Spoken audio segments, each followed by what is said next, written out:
Hi everyone, Daniel from Homegrown Melbourne, Australia. It's been ages since I've made a video and I'm really sorry about that, and I had a few people comment about it. Look, thanks for being subscribers, really appreciate people that have subscribed and watched my videos and give me a bit of a thumbs up.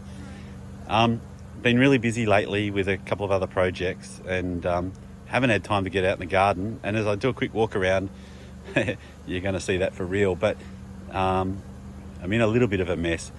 But over the last couple of weekends, I've gotten rid of some of my hives. I did have one of them actually swarm, which is obviously not a good look, but I managed to get it and managed to hand that off to someone else that was looking to start their bee journey, which is really good. You can see here, and maybe I just need to zoom in a little bit, this hive. This is actually my original hive, and it requeened last year, new queen last year. She's doing amazing. Like, you know, the amount of brood that she's had and the strength of this hive is outstanding. And the warmer weather, they're loving it. They're coming out in full force. Really good to see, really strong. Over winter we drop back to a single brood box so they can keep the box warm, and then as we come into spring we put that second box on there, where we start to collect the honey. And you might see that little yellow excluder that sits between the two boxes that stops the queen getting up into the second box. If she gets up there, she'll lay her brood there and makes a bit of a mess of the honey, so that's why we use that.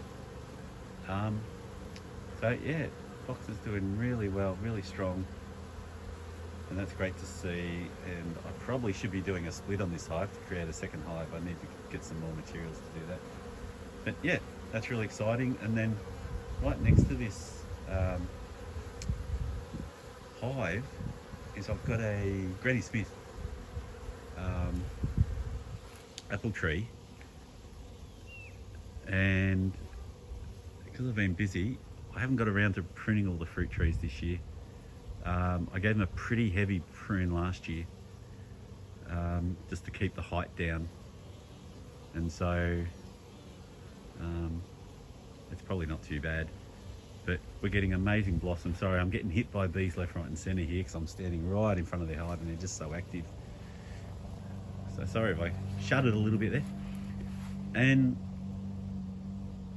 the bees were all over this before. Oh, I can see some now. It's probably going to be a bit hard to get on the camera.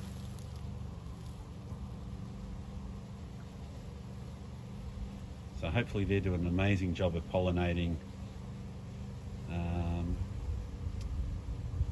this tree, and we get lots and lots of Granny Smiths, which are obviously great for cooking. Apple pies and crumbles and all that good stuff. They keep really well as also. Here we go. Sorry about there's another one in there.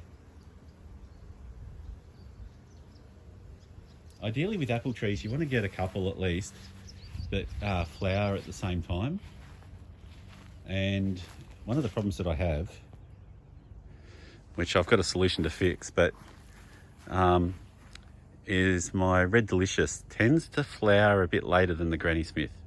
So you can see here, and I love apple blossom, it's so beautiful. So this seems to be flowering well, but it's a little bit behind the Granny Smith. Right next to it I've got the cherry trees. So I've got 3 cherry trees, and we've got a lovely lot of blossom on this tree, despite the rosellas coming and wanting to eat it. And they're 3 different variety cherry trees. Actually I've got 4 cherry trees now because I planted this little one here last year, which is a morello cherry, so it's a cherry for bottling. But we've got the Stella, the Lapins, and the Stark Crimson.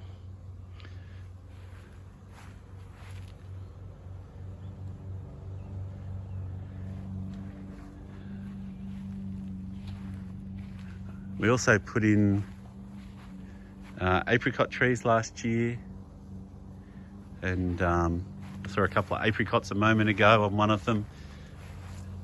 I've got the Sensation Pear, which is just the most beautiful eating pear. Saw the bees on here a moment ago. There's one, he's probably a bit hidden behind.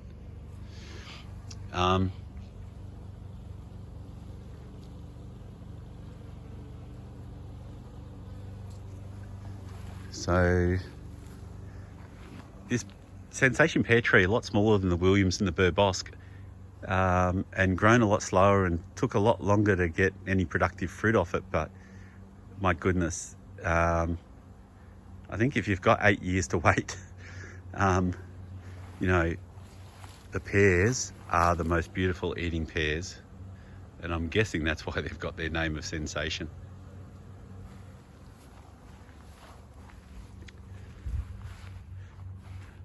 Couple of apricots. The Williams and the Burr Bosque. And as I said, I've been really busy, so I haven't done a lot in the garden, and I'm looking a bit messy here. The veggie gardens didn't get a winter crop this year, apart from herbs. So I've got plenty of dill and, well, tarragon and parsley and chives and coriander. Love the coriander in the curries. Yeah, so plenty going on from a herb perspective, but not much on the veggie front. And in front of me here, I've got the quince tree. So a fairly small tree. It's only, what, probably 4 or 5 years old now.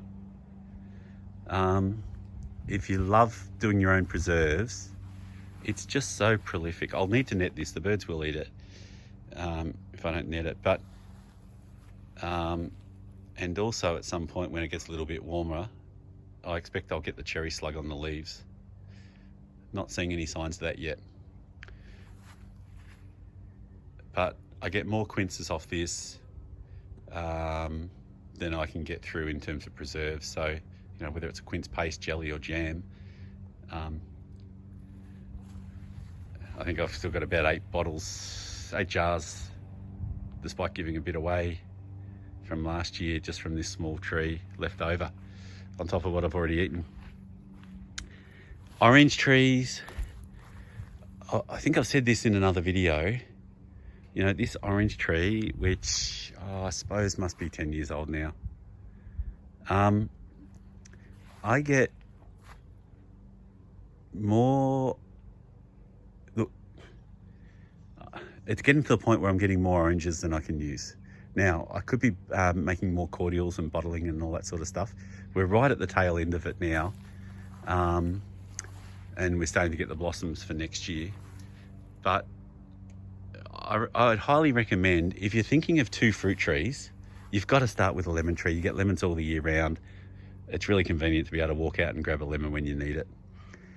But my second fruit tree would be an orange tree. And the main reason for that, quite simply, is they